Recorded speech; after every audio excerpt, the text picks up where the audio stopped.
Amén. Hace algún tiempo, en una empresa muy grande, los empleados al llegar pues temprano, como cualquier persona a su turno, notaron que siempre estaba limpio, a pesar de que ellos dejaban un desorden el día anterior. Pues estas personas se acostumbraron a ver que todos los días estuviese limpio y limpio y limpio. Entonces le perdieron el rumbo. Sin embargo, meses después, un nuevo empleado llegó a la empresa. Y este empleado, como muchas personas cuando son nuevas, quiso dar una buena impresión y llegó 15 minutos antes. ¿Cuál fue su sorpresa? Que al llegar encontró nada más y nada menos que al mismísimo jefe, dueño y fundador de la empresa, trapeando, barriendo y limpiando toda la oficina. Entonces el muchacho, un poco intrigado, le pregunta: jefe, ¿qué está haciendo? ¿Se siente bien? Entonces el jefe le dijo: sí, yo hago esto porque aquí todos somos una familia, y en una familia todos colaboramos para que la casa funcione. Entonces el muchacho quedó pues estupefacto, quedó sorprendido, quedó hasta cierto punto asustado de lo que pasaba ahí. Y el director le dijo algo más: esto me recuerda también que yo no estoy por encima de nadie más en este lugar. Padre Santo que estás en los cielos, santificado sea tu nombre, Señor. En esta mañana te doy toda la gloria y la honra, te alabo y glorifico tu nombre. En esta mañana tengo a bien presentar este tema, Señor. Acompáñame, ayúdanos a todos los que estamos aquí presentes, Padre, para que nuestro caminar sea acorde a lo que tú quieres, Padre Santo, y que nuestro liderazgo en lo que sea que estemos emprendiendo, Señor, sea acorde a lo que tú quieres. Todo esto lo pido en el nombre de Jesús. Amén y amén. Muy bien, hermanos, les voy a pedir que tengan a la mano su Biblia. Y el día de hoy, pues nos vamos a situar en Juan 13.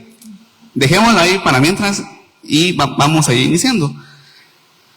Todos aquí en algún punto de nuestra vida hemos tenido que emprender el liderazgo de algo, ya sea de algo fuera, alguna empresa, algún trabajo o en la iglesia. Entonces, a lo largo de este tiempo nos hemos encontrado quizás con dificultades al liderar. Una de las claves en nuestro liderazgo es que el liderazgo debemos hacerlo con humildad. Hay que aclarar que la humildad no es estar en harapos o llegar desordenado, no. La humildad es una forma de ser en la cual nosotros pues actuamos de una manera desinteresada y podemos hacer las cosas muy bien. Pero ¿por qué debemos ser líderes humildes? Muy bien, ahí en Juan 13, en donde les he pedido que sitúen, encontramos el ejemplo de por qué debemos actuar con humildad siempre. Y es que hubo alguien hace mucho tiempo que actuó con humildad y que dirigió un ministerio con tanto éxito que hasta el día de hoy tiene repercusión en nuestra vida. Y ese líder fue el Señor Jesucristo. Muy bien, cuando lideramos con humildad, nosotros estamos imitando a Cristo. Y es que Jesús, ahí en los versículos 4 y 5, dice que Jesús fue de siervo a líder. Dice así: se levantó de la cena y se quitó su manto, y tomando una toalla se la ciñó. Luego puso agua en un lebrillo y comenzó a lavar los pies de los discípulos y a enjuagarlos con la toalla con la que estaba ceñido. Enfocando un poco el contexto, ellos estaban en una reunión, ellos estaban sentados ahí. En ese entonces, las calles no eran como las encontramos ahorita, las calles eran calles de polvo. Era normal que los pies se empolvaran. En ese entonces había designado a alguien conocido como el lavador de pies. Esta persona era exclusivamente para eso, para lavar los pies. Entonces, cuando ellos llegaron, se tomaron con la sorpresa de que no había nadie que lavase los pies. Sin embargo, el Señor Jesucristo dice que se ciñó una toalla sobre sus lomos y empezó a lavar los pies. ¿Qué nos demuestra esto? Es que si nosotros somos líderes humildes, vamos a tomar cualquier posición en la empresa cuando esta haga falta. Quizás tal día no pudo llegar la persona que estaba encargada de barrer. Nosotros como líderes pues podemos tomar la escoba y barrer. No tenemos que esperar a que otras personas lo hagan. El líder humilde no duda en servir a los suyos. El Señor Jesucristo a lo largo de los 4 evangelios podemos encontrar que Él sirvió a los suyos. Él estuvo ahí en ese ministerio. Y nosotros como líderes humildes que lo estamos imitando a Él, no debemos dudar en colocarnos en una disposición para las personas que están en este caso a nuestra disposición. Y esto nos convierte en una nueva clase de líderes, y es siervos líderes. El Señor Jesucristo fue un siervo líder, entonces nosotros debemos imitarlo y convertirnos en siervos líderes. Otro punto muy importante de imitar a Jesús en liderar con humildad, es que Jesús rompió un molde que existía y que lamentablemente aún hoy existe. ¿Cuál era ese molde? En el versículo 6, ustedes van a encontrar algo que por mucho tiempo se dijo y aún hoy tiene repercusión, y es que dice: entonces vino a Simón Pedro, y Pedro le dijo: Señor, ¿tú me lavas los pies? Simón Pedro estaba acostumbrado a un enfoque en el que el líder es líder y el líder no hace nada más que liderar, o el siervo es siervo y no hace más que obedecer. Jesús rompió ese molde y Jesús se ciñó los lomos y empezó a lavar los pies de sus discípulos. Cuando nosotros tomamos esa disposición y rompemos ese molde, inmediatamente causamos sorpresa entre las personas que están a nuestro alrededor. Si somos líderes, vamos a causar sorpresa con las personas que nosotros dirigimos. Y es este rompimiento del molde lo que muchas veces va a causar un impacto positivo en lo que estemos haciendo y va a llevar a nuestra empresa o a lo que sea que estemos dirigiendo al éxito. Es necesario que rompamos ese molde tradicional de jefe órdenes, siervo obediencia leal. Nosotros tenemos que empezar como líderes, porque aquí todos son líderes, tanto en lo secular como en lo espiritual, todos somos líderes. Entonces tenemos la obligación de romper esos moldes. ¿Por qué? Porque esto va ligado a uno de los principios de mayordomía que ustedes van a encontrar en Filipenses 2:3. Y dice que nada hagáis por contienda o por vanagloria, antes bien con humildad, estimando cada uno a los demás como superiores a él mismo. El Señor Jesucristo, siendo el Hijo de Dios, sirvió. Creo que ahí tenemos el mayor ejemplo, que siendo Él el Hijo de Dios, Él sirvió. Nosotros también tenemos que romper ese molde tradicionalista y empezar a servir también. Y vamos a ver otro punto muy importante de liderar con humildad, y es que solo la sangre de Jesús lo va a hacer posible. Yo creo que aquí todos hemos emprendido algo en nuestras fuerzas. Quizás teníamos alguna debilidad, algún vicio, quizás no nos podíamos levantar temprano por las mañanas y lo intentamos hacer en nuestras fuerzas. ¿Qué pasó? Pusimos 15 alarmas y no escuchamos ninguna de las alarmas. A veces actuamos en nuestras fuerzas y con nuestras fuerzas difícilmente vamos a lograr hacer las cosas. Es solo con la sangre de Jesús que se hace posible que muchas cosas que nosotros pensábamos imposibles sean posibles. Cuando nosotros escuchamos este tema, pues lo vamos a tratar de imitar, pero si lo hacemos en nuestras fuerzas, hermanos, no vamos a lograrlo. Tiene que ser con la ayuda del Espíritu Santo. El Señor Jesucristo lo hizo posible con su sangre. En el versículo 8 encontramos esto que dice: Pedro le dijo: no me lavará los pies jamás. Sabemos que aún Pedro está renegando y está como que aún apegado al molde tradicionalista. Sin embargo, Jesús le respondió: si no te lavare los pies, no tendrás parte conmigo jamás. Entonces, la sumisión a Jesús nos da la seguridad para actuar en ambos roles. Y debemos tener muy en claro, ¿verdad?, que si nosotros estamos actuando en nuestras fuerzas, no vamos a poder. Vamos a lograrlo un tiempo, pero van a ver cómo poco a poco empieza a decaer nuevamente y llegamos nuevamente a caer a donde iniciamos. E inclusive peor, podemos retroceder. Solo con la ayuda del Espíritu Santo y el Señor Jesucristo lograremos lo que nos hayamos comprometido. Muy bien, hemos visto que Jesús lideró con humildad, se constituyó un líder siervo, y además de que aclaró de que los que eran nacidos de nuevo tendrán parte con Él. Y quiero que pongamos mucha atención a los versículos 13 y 14, por favor, porque estos van a ser una parte fundamental del sermón, que dice así: vosotros me llamáis maestros y Señor, y decís bien, porque lo soy.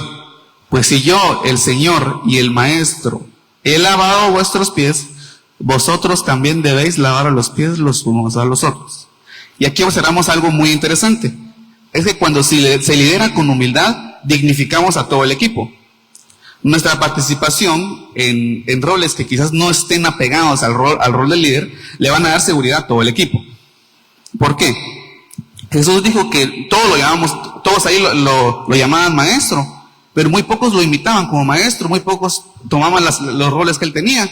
Entonces, nosotros como hijos de Dios, estamos invitados a lavar los pies de los demás, a actuar todos en una actitud de servicio y En este caso, pues imitar a Jesús. ¿Por qué? Porque eso va a reforzar el liderazgo que tengamos. Si nosotros somos los líderes de una empresa, como les dije hace un momento, y créanme que el tomar una escoba, el recoger una silla, el ordenar quizás un mueble que esté desordenado, créanme que va a tener un impacto positivo y extremo en las personas que estén con nosotros.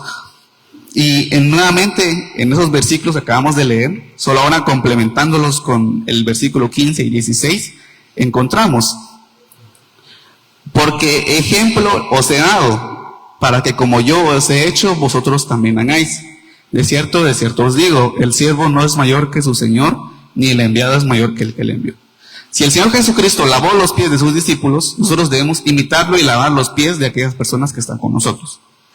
Jesús nos mandó a lavar los pies los unos de los otros, y Jesús dejó un último aspecto que vamos a tocar esta mañana.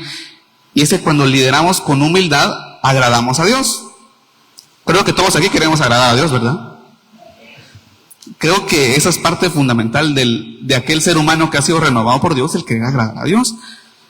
Entonces, liderar con humildad es algo que nos va a ayudar. ¿Por qué? Recuérdense que dice que el que sabe hacer lo bueno y no lo hace, ¿qué dice la palabra de Dios?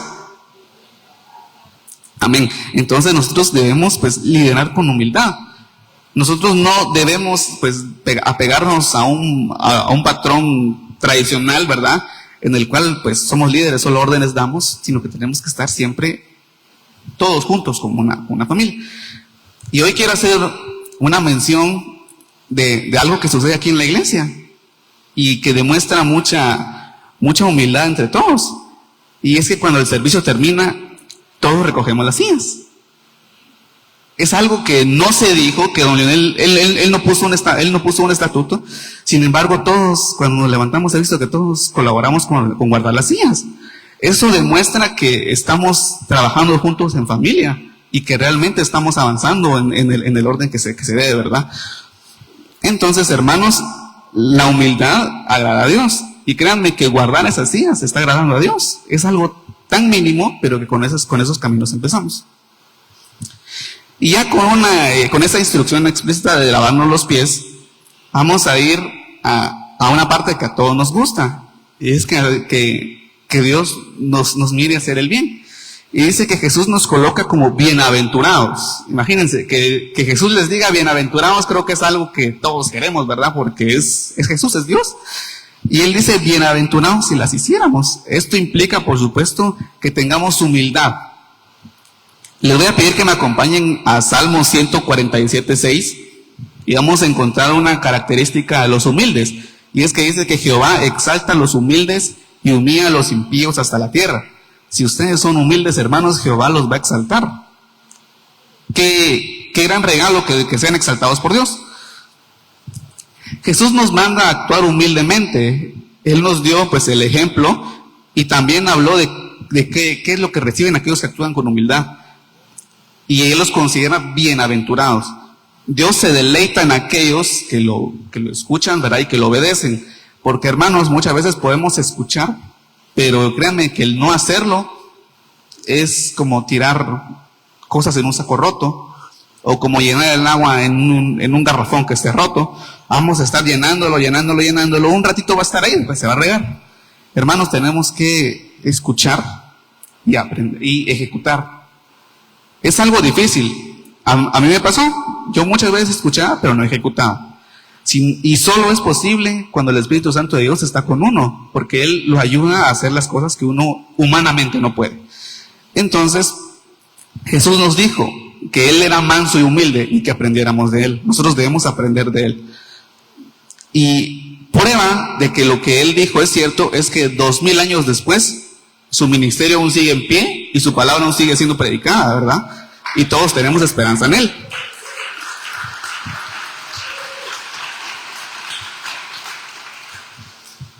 Entonces, hermanos, creo que ahí tenemos una gran enseñanza. Para ir concluyendo con el tema, pues nuestra disposición a lavar los pies demuestra algo, que Jesús nos lavó los pies primero. En Juan 3:5 dice: de cierto te digo, que el que no naciere de agua y del Espíritu no puede entrar en el reino de Dios. Si nosotros no no somos nacidos de agua, no somos renovados por medio de la sangre del Señor Jesucristo, no vamos a poder entrar pues al reino de los cielos. Y cuando nosotros hacemos esto, también la humildad viene intrínseca con eso y también nos ayuda a hacer aquellas cosas que estemos haciendo. Lucas 11:28 nos dice: antes, bienaventurados los que oyen la palabra de Dios y la guardan. Nuevamente se hace énfasis en lo que les comentaba, que quienes obedecen la palabra de Dios y las guardan, pues son bienaventurados. Hermanos, ya como último punto, pues yo los invito a que todos actuemos como siervos líderes en lo que sea que estemos haciendo, en la empresa, en el trabajo, en donde sea, y también aquí en la iglesia, para los que tengan algún ministerio, que todos actuemos siempre con humildad, con apego al Señor Jesucristo, y que hagamos pues lo que Él desee. Padre nuestro que estás en los cielos, en esta mañana te doy gracias por la oportunidad que me has dado. Te pido que bendigas a todas las personas que lo han escuchado, Señor, y a aquellas personas que escucharán este mensaje. En tu santo nombre encomiendo esta iglesia, Señor. Esta iglesia es tuya, Padre, y todos los que estamos aquí también, Señor. Te sea toda la gloria y la honra, Señor, en el nombre poderoso de Jesús. Amén y amén.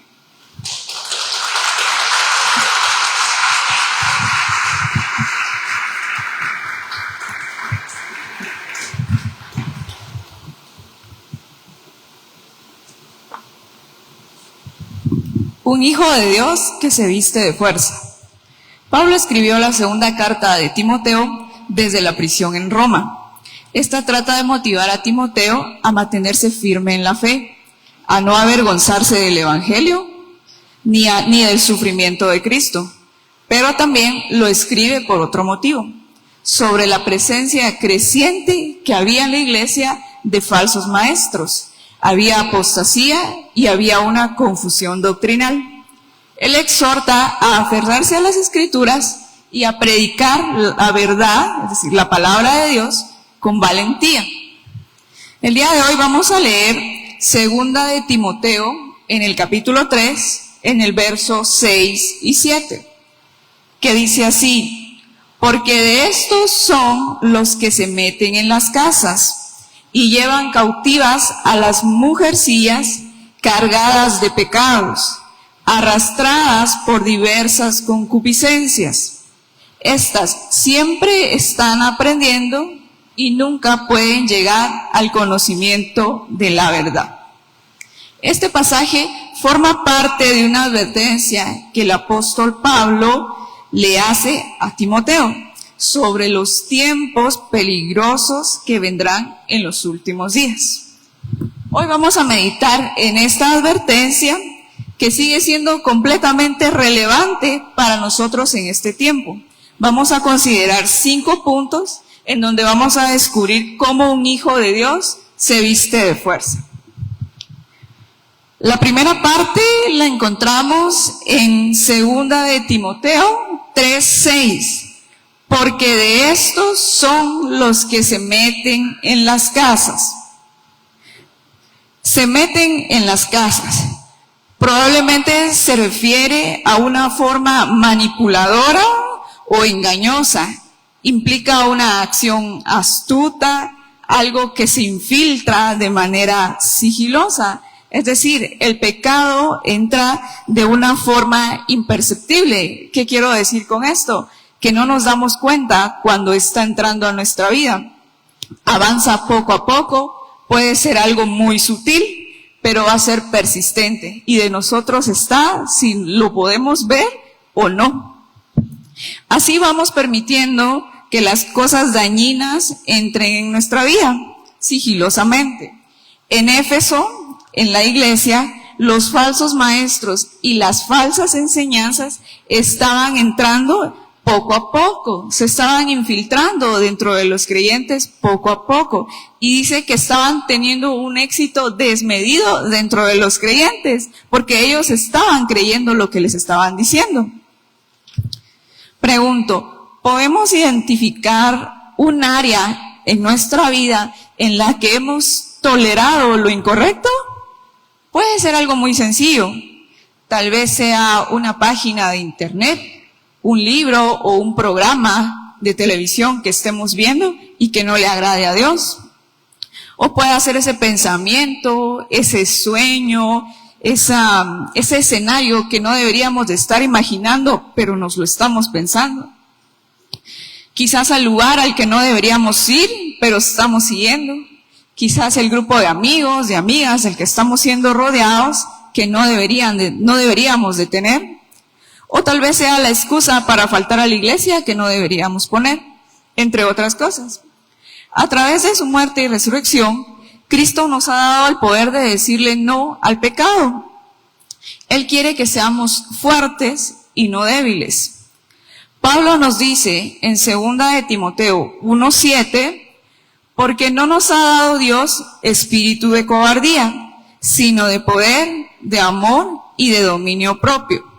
Es decir, que Dios no solo nos da el poder para actuar, sino también nos da sabiduría y control para no reaccionar mal, para no ceder al pecado y mantenernos equilibrados espiritualmente.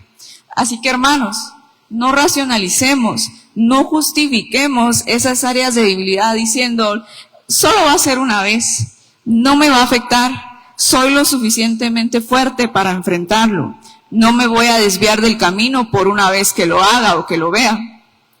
Seamos hijos de Dios que se visten de fuerza rechazando las malas influencias. Pero ¿cómo puede un hijo de Dios vestirse de fuerza y mantenerse firme en medio de tantas batallas internas y externas? 2 de Timoteo 3:6, en la segunda parte dice, llevan cautivas a las mujercillas cargadas de pecado. El término mujercillas que aquí se utiliza no es un insulto, tampoco se refiere específicamente a la mujer. El término se utiliza adoptando a lo influenciable o espiritualmente inmaduro. El significado de la palabra cautivar significa ganar influencia, es decir, ganar el control sobre algo. Como lo mencioné antes, el pecado se infiltra en nuestra vida de una manera sigilosa, no nos damos cuenta. Y con el tiempo, si nosotros accedemos, nos acostumbramos a ello, a lo que estamos viendo, a lo que estamos haciendo. Pasa a formar parte de nuestra vida. Vamos a desarrollar un vínculo especial con eso, vamos a tener simpatía y pronto vamos a tratar de justificar nuestro comportamiento, vamos a tratar de justificar nuestras acciones e incluso nos vamos a poner a favor del pecado. Es decir, no nos dejemos cautivar por lo que el mundo nos ofrece, porque el mundo nos va a ofrecer muchas cosas que a nuestros ojos van a ser agradables, pero que es una manera sigilosa en la que el pecado quiere entrar a nuestra vida. Sin querer, hemos estado siendo cautivos por lo que el mundo nos quiere dar. Un capítulo atrás, en 2 de Timoteo 2, el 25 y el 26, Pablo anima a Timoteo a que con mansedumbre corrija a los que se oponen, por si quizá Dios les conceda que se arrepientan para conocer la verdad. Y este último punto es lo que quiero enfatizar hoy, que dice, y escapen del lazo del diablo en que están cautivos a voluntad de él. Nos dice esto en el sentido de que recuperemos el juicio, en el sentido de que volvamos en sí y nos demos cuenta de que hemos estado aceptando el pecado. Pregunto, ¿qué mensaje entra más en nuestra mente? ¿Lo que Dios dice o lo que el mundo quiere que escuchemos? Para escapar de todo esto, de las garras del pecado, de las garras del enemigo, necesitamos familiarizarnos con la palabra de verdad. ¿Y cuál es la palabra de verdad? La palabra de Dios. Necesitamos la palabra de Dios para poder estar listos, para combatir toda falsedad que quiera imponerse. También este pasaje nos hace mención a que están cargados de pecado. Tenemos cargas porque dejamos que las cosas se acumulen. Problemas sin resolver, heridas del corazón, tenemos resentimientos, tenemos ira, tenemos enojo acumulado, tenemos avaricia. Puede ser de que alguien nos haya lastimado y no podemos dejarlo pasar. Tenemos falta de perdón, tenemos amargura, enemistades, pleitos, etc. Todo esto lo vamos acumulando, se va apilando. Podríamos imaginarlo como una maleta de viaje en las que se van apilando uno tras otro y así en nuestra vida se va cargando todo esto. ¿Qué nos dice Dios? Nos llama una y otra vez a que no carguemos solos con el peso de la vida, sino que a que depositemos nuestras cargas delante de Él. ¿Pero qué significa traer nuestras cargas delante de Él? Significa que nosotros nos rindamos a Dios, no al problema. Es reconocer que nosotros no tenemos el control de eso, pero sí reconocemos que Dios sí tiene el poder y control para actuar sobre ello. Hermanos, seamos hijos que se visten de fuerza, que equipamos nuestra mente, que la protegemos y que traemos nuestras cargas delante de Dios. ¿Qué consideraciones debe tener un hijo de Dios que se viste de fuerza? Siempre en el capítulo 3 de Timoteo, en el verso 6, dice, arrastradas por diversas concupiscencias. Ya vimos que el pecado es una acción astuta, que se infiltra de manera sigilosa en nuestra vida. Cuando nos damos cuenta, nosotros ya accedimos, ya estamos familiarizados con ellos y estamos siendo arrastrados como una oveja es llevada al matadero. Es decir, ya dimos el paso en falso, ya empezamos a tomar decisiones incorrectas una y otra vez. El pecado se empieza a acumular en nuestra vida, nosotros rechazamos los consejos sabios y buscamos lo que el mundo nos dice, buscamos la aceptación del mundo, porque nuestros anhelos ya están fuera de lugar y sabemos que de una forma legítima no los vamos a satisfacer. Entonces buscamos medios ilegítimos para poder satisfacer esos anhelos de maneras que no deberíamos. Y aquí ya estamos fallándole a Dios. Les pido que me acompañen al libro de Proverbios, en el capítulo 12, específicamente en el verso 15. Y dice así, el camino del necio es derecho en su opinión, mas el que obedece al consejo es sabio. Y no cualquier consejo. Acá me refiero a un consejo correcto, a un consejo que sea piadoso. Parafraseando el Salmo 1 dice, cuán bienaventurado es el hombre que no anda en consejo de los impíos. Hoy Dios nos llama a dejar el camino del necio y que busquemos la humildad del sabio. El sabio no lo sabe todo, pero sabe a quién acudir. El sabio escucha el consejo de Dios y camina en obediencia. Hermanos, seamos hijos que se visten de fuerza, considerando cuidadosamente nuestros pasos. ¿Cómo un hijo de Dios puede vivir con convicción y firmeza en el día a día? Segunda de Timoteo 3:7 en la primera parte. Estas siempre están aprendiendo. Este pasaje nos hace referencia a que los miembros de la iglesia de Éfeso estaban aprendiendo constantemente, estaban leyendo la palabra, estaban escuchando, pero había un problema con ellos. Y eso es lo que les quiero explicar. Ellos no habían dejado que la palabra de Dios transformara su vida. Ese era el problema. Y es que en tanto que nosotros aprendemos de la palabra de Dios, debemos ponerla en práctica, debemos vivirla, transformando así nuestras actitudes y decisiones. Hermanos, seamos hijos de Dios que se visten de fuerza y que ponen la palabra de Dios en práctica. Ahora bien, ¿qué pasa cuando un hijo de Dios no solo oye la palabra, sino que se levanta, se fortalece en ella y comienza a dar fruto para la gloria de Dios. Segunda de Timoteo 3:7, la última parte. Nunca pueden llegar al conocimiento de la verdad. Lo último de este pasaje hace referencia a que no podemos quedarnos estancados con todo ese conocimiento que tenemos, con todo lo que hemos leído, con todo lo que hemos escuchado acerca de la palabra de Dios. Destaca que un hijo de Dios, al fortalecerse en el poder de Dios y revestirse de su fuerza espiritual, va a experimentar un crecimiento personal y también un crecimiento espiritual. No se trata de una fuerza física o una fortaleza exterior, sino que es una fortaleza interior que viene de una relación que nosotros tengamos profunda con Dios a través de fe, de la oración, de la obediencia y de ese conocimiento que nosotros tenemos de Dios.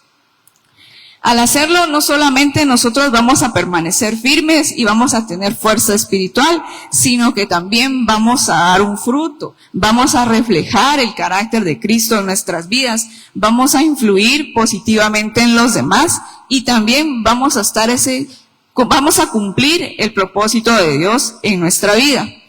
El crecimiento y el fruto son evidencia de una vida transformada por Cristo.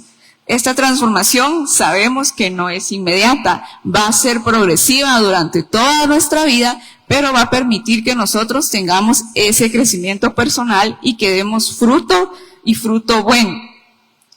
Hermanos, seamos hijos de fuerza, que nos vestimos de ello, creciendo y dando fruto. Conclusión. Hemos considerado 5 aspectos claves para poder entender cómo un hijo de Dios se viste de fuerza. No hablamos de una fuerza humana, no hablamos de algo temporal o superficial, sino de una fortaleza espiritual que viene de estar arraigados en Cristo, de estar firmes en su palabra. Hoy les invito a que tomemos esa decisión de ser un hijo, de ser una hija de Dios, que se revistan de fuerza, que resistan al mal, que puedan guardar su mente, que puedan caminar con sabiduría, poniendo en práctica su palabra y dando fruto para la gloria de Dios. Gracias, Padre, por este tiempo que me has permitido compartir tu palabra y sabemos que tu palabra no regresa vacía. En el nombre de Jesús, amén.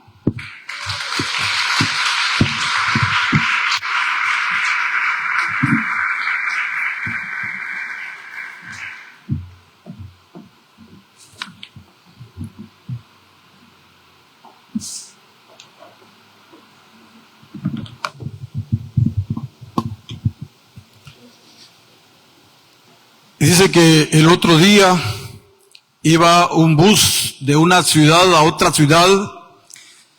El bus era el transporte colectivo donde iban varias personas. Iba un señor ya grande de edad con su hijo adolescente. Y cada vez que pasaban por un lugar le decía un perro, le decía un gato, un árbol, una casa. Y uno de los pasajeros le llamó la atención y se le acerca al padre de familia y le dice, mire, ¿usted no ha pensado en llevar a su hijo con un psicólogo? Y el padre se le queda viendo y le dice, señor, le dice, este es el día más feliz de mi vida, le dijo. Mi hijo no veía, pero hoy puede ver, le dijo. Muchas veces nosotros juzgamos solo por las apariencias, pero no sabemos el porqué de las causas y emitimos un juicio que muchas veces puede lastimar a una persona. El título de la prédica se llama El justo juicio de Dios y está basado en Romanos 14, de los versículos 10 al 23. Un día que un joven se convierte al cristianismo y empieza a escuchar la palabra de Dios, pero también ve que uno de los hermanos que ya tienen cierto tiempo en la congregación está murmurando, está juzgando a los demás, y se le acerca así todo incrédulo y le dice, ¿no sabes que los cristianos no deben de juzgar? Y esa es una pregunta que nosotros nos tenemos que hacer y voy a tratar la manera de elucidarla esta mañana. Miremos qué dice la Biblia. La Biblia es la palabra de Dios inspirada por el Espíritu Santo para enseñar, para redarguir, para corregir y para instruir en justicia, a fin de que el hombre de Dios sea perfecto, enteramente preparado para toda buena obra, y esto incluye en no juzgar mal a los demás. Pero en la misma Biblia encontramos que Jesús advierte a sus seguidores que no juzguen a los demás para no ser juzgados.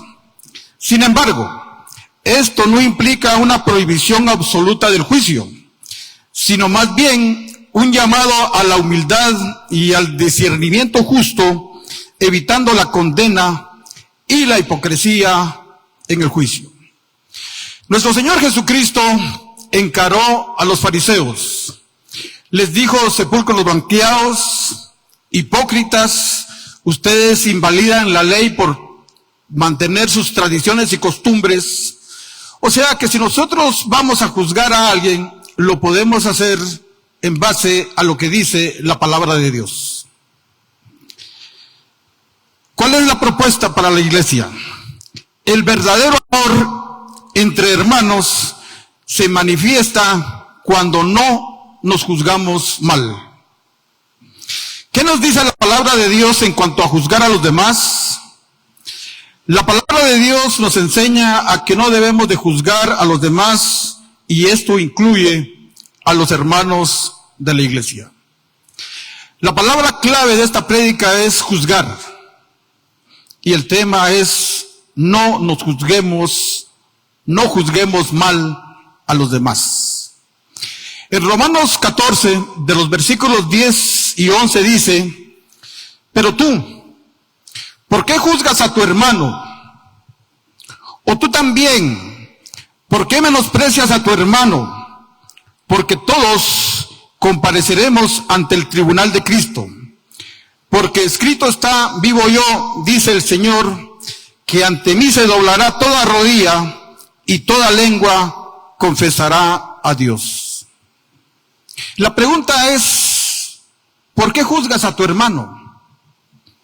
Y muchas veces nosotros juzgamos porque estamos llenos de prejuicios, aún hay amargura, hay cosas no perdonadas dentro de nuestro corazón, y es por eso que emitimos un juicio y un mal juicio en contra de las demás personas. ¿Qué estaba pasando en la iglesia de Romanos? La iglesia de Romanos estaba formada por judíos que se habían convertido al cristianismo, también estaba formado por gentiles, y los judíos eran muy estrictos en guardar las leyes dietéticas, y también eran muy estrictos en guardar los días festivos, algo que los gentiles no lo sabían.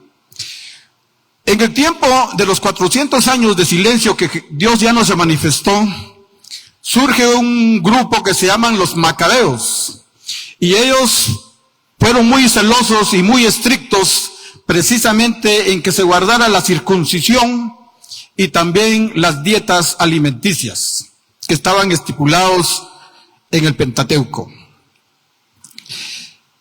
Entonces, eso causó que ellos empezaran a juzgarse, tanto un grupo como el otro, y se empezaron a señalar, pero eso estaba trayendo una división en la iglesia.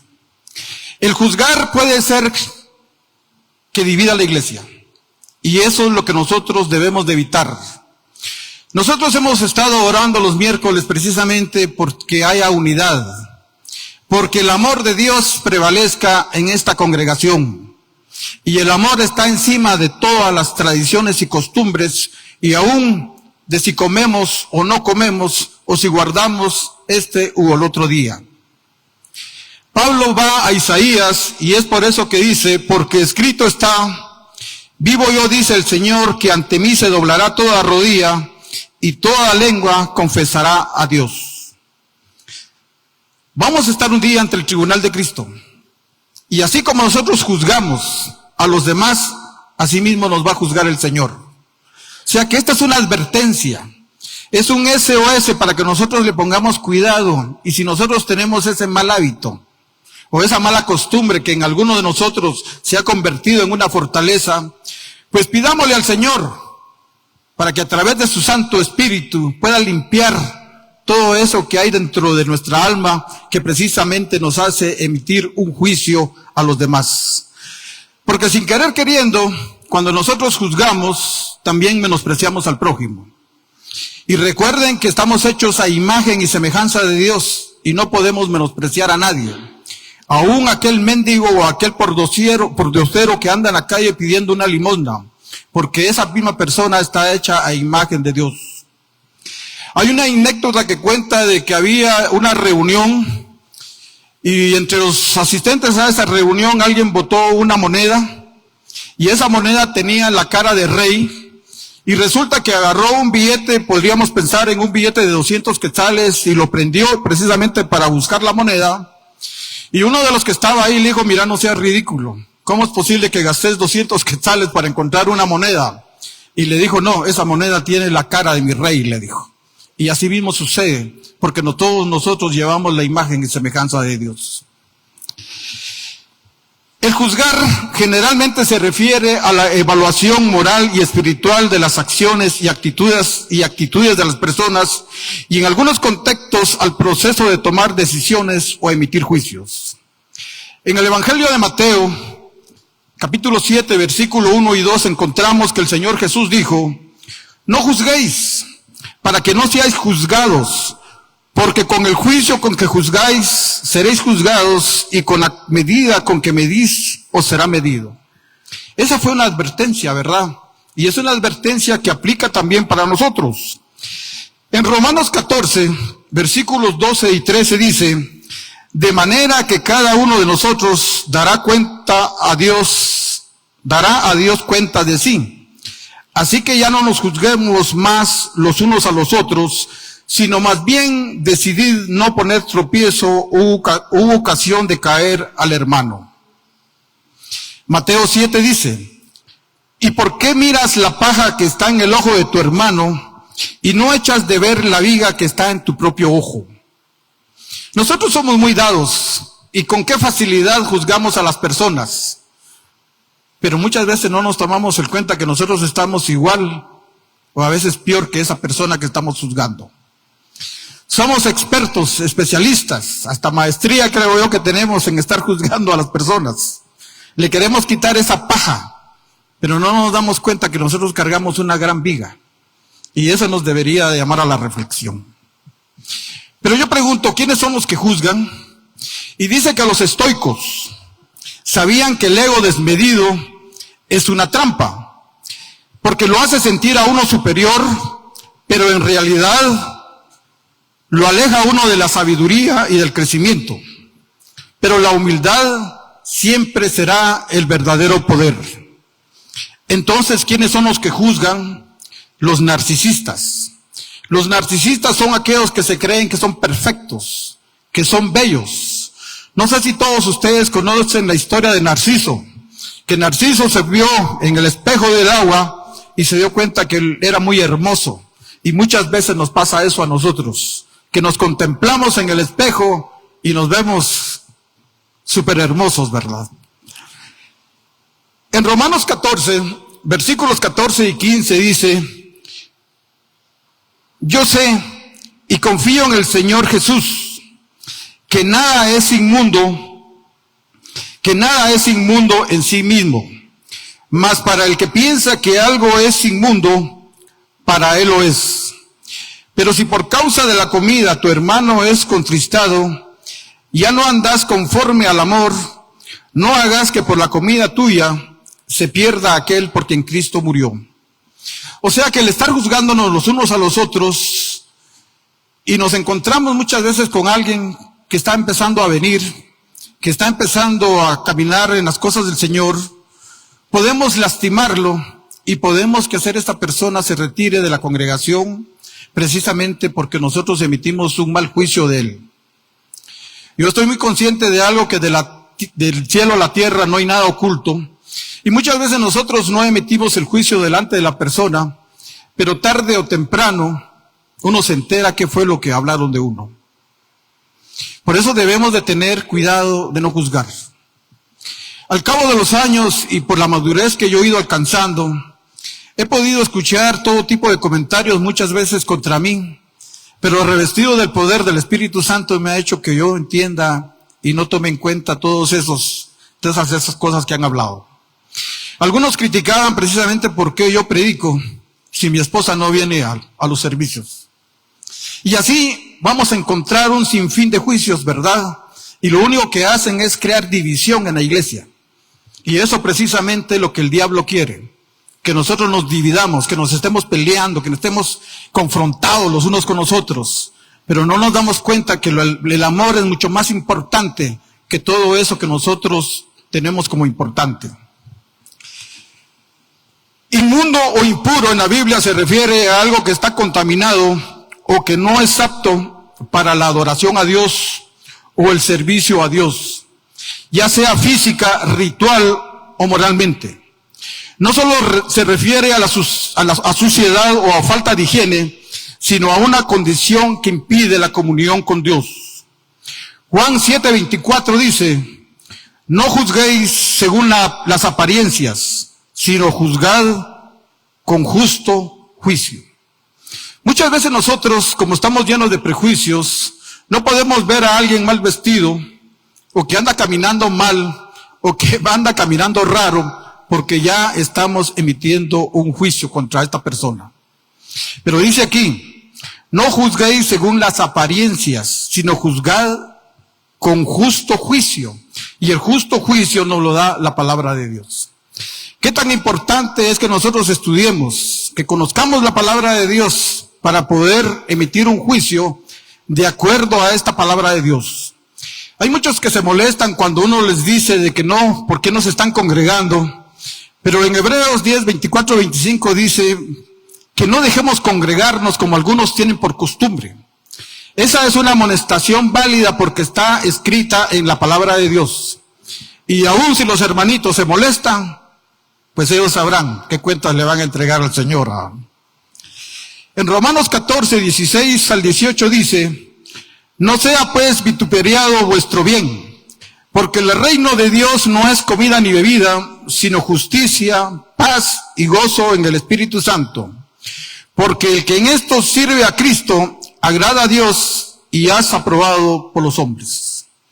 ¿Qué tan importante es que nosotros conozcamos realmente en qué consiste el reino de Dios? Dice que la justicia, la paz y el gozo abarcan la norma de la conducta cristiana. Nosotros nos debemos de caracterizar por personas justas, por ser personas de paz, pero también personas que mantenemos el gozo aún en medio de las vicisitudes y de las circunstancias que nos toquen que enfrentar. La justicia proviene del perdón de nuestro pecado y promueve la vida de santidad. La paz es producto del señorío de Cristo en la vida del creyente. El gozo resulta de andar en el Espíritu. Si nos damos cuenta, son dos de las características que tiene el fruto del Espíritu Santo. Debemos de andar en el Espíritu, porque cuando nosotros andamos en el Espíritu somos personas de paz, pero también somos personas de gozo, y eso hace que nosotros nos constituyamos en justos, porque andamos buscando la santidad, y la palabra de Dios es bien clara cuando dice, buscad la paz y la santidad, sin la cual nadie verá al Señor. ¿Qué debemos de hacer para no juzgar a los demás? Vamos a Romanos 14, versículos 19 al 20, que dice, así que sigamos lo que contribuye a la paz y a la mutua edificación. No destruyas la obra de Dios por causa de la comida. Todas las cosas a la verdad son limpias, pero es malo que el hombre haga tropezar a otros con los que comen. Estos miembros de la iglesia de Romanos se estaban poniendo tropiezos entre ellos mismos, porque los judíos se creían ya muy espirituales, muy conocedores de la ley, y se habían aferrado a guardar sus tradiciones y costumbres, mientras que veían ellos como algo raro a los gentiles, pues ellos no llevaban una vida como la que ellos llevaban y comían de todo. Pero Pablo les está llamando aquí que no se deben de juzgar por lo que comen, porque hay algo más importante, la fe y el amor. Nosotros como iglesia deberíamos de buscar crecer en la fe, pero también crecer en el amor. Amaos los unos a los otros, dice la palabra de Dios. Pero muchas veces no vemos que ese amor realmente impere en la congregación. En 1 Corintios 14, 26 encontramos que dice: ¿qué hay pues, hermanos? Cuando os reunís, cada uno de vosotros tiene salmo, tiene doctrina, tiene lengua, tiene revelación, tiene interpretación. Hágase todo para edificación. O sea, las reuniones que nosotros debemos de tener es para edificarnos. Si es posible, hablar de lo que dicen los salmos, cantarlos. Tenemos alguna interpretación de la palabra de Dios, compartámosla, ¿verdad? Porque a eso nos está llamando el Señor, que nosotros nos edifiquemos los unos a los otros. En Romanos 14, 21 al 23 dice: bueno es no comer carne, ni beber vino, ni nada en que tu hermano tropiece se ofenda o se debilite. ¿Tienes tu fe? Tenla para contigo delante de Dios. Bienaventurado el que no se condena a sí mismo en lo que aprueba, pero el que duda sobre lo que come es condenado, porque no lo hace con fe, y todo lo que no proviene de la fe es pecado. Muchas veces nosotros, los que ya tenemos cierto tiempo en la congregación, que estamos ocupando en algún puesto de liderazgo, pues somos el ejemplo para muchos hermanos, y de una manera tal vez indirecta influimos en la vida de estos, y es por eso que yo me he propuesto no faltar los domingos. Y cuando falta alguien, pues muchas veces le hago la exhortación para que no lo haga, porque yo me he puesto a pensar que si las personas ven que yo empiezo a faltar o que empiezo a venir tarde, ¿qué influencia puedo tener yo en esta persona? Yo me considero una persona ya madura, crecida en el espíritu, pero hay hermanos que están empezando a venir y que muchas veces han puesto la mirada tristemente en uno, porque la mirada realmente tiene que estar puesta en el autor y consumador de la fe, que es Cristo Jesús. Entonces, hermanos, nosotros que estamos en un puesto de liderazgo, Dios nos está llamando a ser ejemplo para poder influir en la vida de los hermanos y no ser de tropiezo. Porque tal vez en algo tan insignificante como el venir los domingos, puede ser que muchos caigan en ese tipo de debilidad y también decidan no venir o venir muy de vez en cuando. Y eso no nos ayuda. En Lucas 17:2 dice: mejor le fuera que se le atase al cuerpo una piedra de molino y se le arrojara al mar, que hacer tropezar a uno de estos pequeñitos. Es un gran problema realmente que nosotros nos constituyamos en piedra de tropiezo para alguien. Porque un día vamos a estar ante el tribunal de Cristo y le vamos a dar cuentas que realmente muchas veces por culpa nuestra alguien se fue. O alguien se fue al mundo. O alguien no dejó de asistir, etcétera, etcétera, por alguna situación de esta.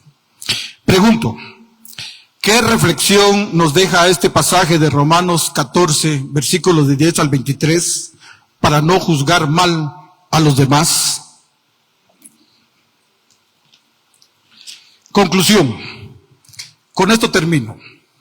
Quiero leerles un poema que dice: la verdadera grandeza no hace ruido, solo deja huella. En un mundo donde muchos buscan destacar con gritos, aplausos y apariencias, existen personas cuya luz no necesita reflectores. Son aquellas que, sin buscar reconocimiento, tocan vidas, inspiran corazones y dejan huellas imborrables. ¿Cómo aplicamos esta palabra de Dios a nuestra vida? Pregunto, ¿cómo debe de ser nuestra conducta en cuanto a no juzgar mal a los demás? La vida cristiana requiere esfuerzo y sacrificio para hacer morir la vieja naturaleza, o sea, la carne. Y esto incluye no juzgar mal a los demás. Si vamos a juzgarnos, que sea de acuerdo a la palabra de Dios, evitando la murmuración, sino confrontando a la persona que no está actuando como un verdadero cristiano, aplicando el principio de amonestaos los unos a los otros. Señor, te doy gracias por haberme dado la oportunidad de predicar tu palabra. Te pido, Señor, que esta palabra no regrese vacía, que toque profundamente el corazón de los hermanos, y como dice Hebreos 4:12, Señor, que es tu palabra como una espada de dos filos, que penetra hasta partir el alma y el espíritu, las coyunturas y los tuétanos, y de que discierne los pensamientos de las intenciones del corazón. Ayúdanos, Señor, a vivir en el espíritu y a no vivir en la carne, para no juzgar mal a los demás. Y si vamos a emitir un juicio, que sea de acuerdo a tu palabra de Dios. He orado en el nombre de Jesús. Amén y amén. Y démosle un fuerte aplauso a nuestro Creador.